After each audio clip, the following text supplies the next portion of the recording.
Naghahanap ka ba ng mag-aalaga ng buhok mo? Naghahanap ka ba na babae ang hahawak ng buhok mo? At naghahanap ka ba ng well-experienced na hawak sa buhok mo at mag-aalaga nito? Nandito ang Team Maestra. By the way, magpapakilala muna ako sa inyo. Ako po si Mircel o tawagin nyo na lang pong Maestra. At yung nagbo-blower po ay si Ma'am RV. Yung treatment po na ginagawa natin sa buhok ni Mother ay protein treatment po yan na may kasamang hair color. Pero as you can see, mas inuna natin mag-apply ng hair treatment. May white hair po kasi si Mother at ang gusto niya medyo ipa-dark or ipa-tone down po yung kulay ng buhok niya. Kaya mas inuna po natin applyan ng protein treatment.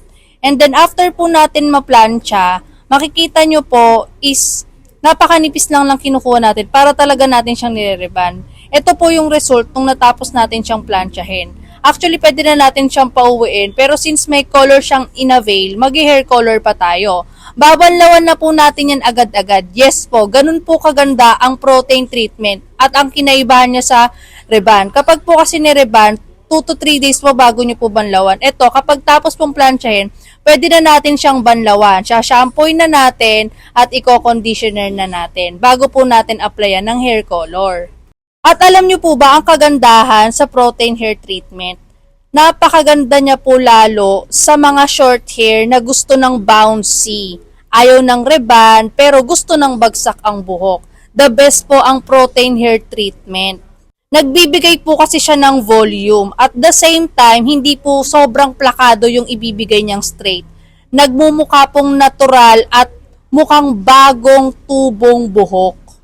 What do you mean pong mukhang bagong tubong buhok? Alam niyo po yung mga buhok ng mga bata, yung mga baby, yung mga 5 years old, yung makikintab pa yung buhok nila, yung healthy pa, parang ganun po yung magiging resulta niya. Ayan po, pinablower na po natin kay Ma'am RV. As you can see, ito po yung resulta niya. So, pina-apply na po natin ng hair color kasi nga po, may mga white hair po siya. So, ang color na binilend po natin dyan ay dark blonde po, para mag-blend lang po siya at matakpan din po yung mga white hair niya.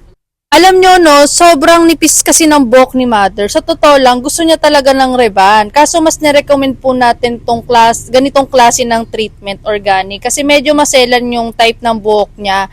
Manipis at kita nyo naman may mga kulay sa dulo ng buhok niya. May tendency talaga siyang masunog.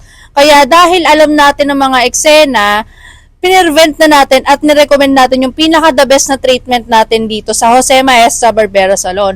At pinagtulungan na nga naming i-blower ni Ma'am RV. Actually, tapos na to. Ito na yung resulta, makikita nyo. Kung makikita nyo, pina-dark niya lang, pina-tone down niya, hindi naman totaling super dark, as in parang nag-brown lang. Kasi nga, gusto niya matakpan yung mga white hair niya. Kung manipis na yung buhok mo, tapos gusto mong makabawi sa mga chemical, we suggest na magpa-protein hair treatment ka. Kasi ang protein treatment, sobrang yamanan sa protina at keratin at collagen na ibibigay nan sa buhok natin. And this is the final look. Kita nyo naman po, natakpan po yung white hair niya. At the same time, nag-blend lang siya.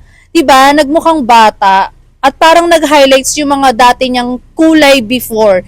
Ito makikita nyo, ito yung buhok niya kanina. Ayan, di ba puti? Tapos ngayon, nag-blend na siya. Ganyan kakapangyarihan ang kamay ng mga Jose Maestra Barbera Salon. Sa mga gusto pong magpa-protein hair treatment, pumunta lang po kayo sa page namin, sa Jose Maestra Barbera Salon. Mag-PM po kayo doon, magpa-book po kayo doon. At sa mga nakaabot dito sa video na ito, maraming salamat dahil tinapos nyo ito. At hanggang dito na lang po. Wala na akong masabi. Thank you!